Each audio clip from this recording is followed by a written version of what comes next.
Good afternoon সবাইকে। কেমন আছো তোমরা সবাই? আশা করি সবাই ভালো আছো। আবারও একটা মিনি ব্লগ নিয়ে তোমাদের সঙ্গে শেয়ার করছি।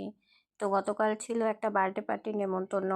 তো আমরা সেখানেই চলে গেছিলাম। তো দেখো এখানে কেক কাটিং হচ্ছে বাচ্চাটার।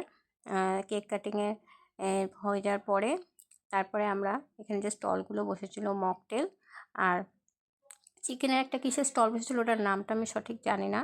তো তারপরে চলে গেছিলাম মেন কোর্সে। যে মেন কোর্সে ছিল পনির পাসিন্দা, পুদিনা চাটনি, বেগুন সুন্দরী, সাদা ভাত, নবরত্ন মুগ ডাল, দই কাতলা। তো এই যে প্রথমে পনির পাসিন্দাটা দিয়ে দিয়েছিল, তাই এটা ঠিক ততটাও টেস্ট হয়নি, হয়েছিল মোটামুটি, কিন্তু এর আগে এক জায়গায় খেয়েছিলাম সেখানে অনেক টেস্ট হয়েছিল। তারপরে এই যে বেগুনই না দিয়ে বেগুনের একটা কি একটা আইটেম দিয়েছিল, এটা মোটেও আমার কাছে খেতে একদমই ভালো লাগেনি। তো এটা আমি খাইও নি। তো তারপরে দিয়েছিল নবরত্ন মুগ ডাল।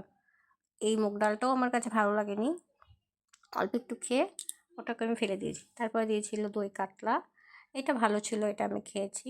তারপরে দিয়েছিল মালাইকারি, এই আইটেমটাও বেশ সুন্দর হয়েছিল, কিন্তু মাছের খোসা ছাড়ানোটা বড্ড কষ্টকর ব্যাপার, এটা আমি ঠিকঠাক পারি না।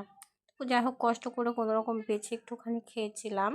তো তারপরে দিয়েছিল পোলাও আর মটন কষা। তো এই পর্যন্ত আমি খেয়েছি, এরপর আর আমি কিচ্ছুটুক খাইনি, শরীরটা খুবই খারাপ লাগছিল। আর মিষ্টি টেস্টি কিচ্ছু খাইনি, চাটনি পাঁপড়। তো তারপরে আইসক্রিমটা ভালোবাসি, তো আইসক্রিমটা একটুখানি খেয়েছিলাম।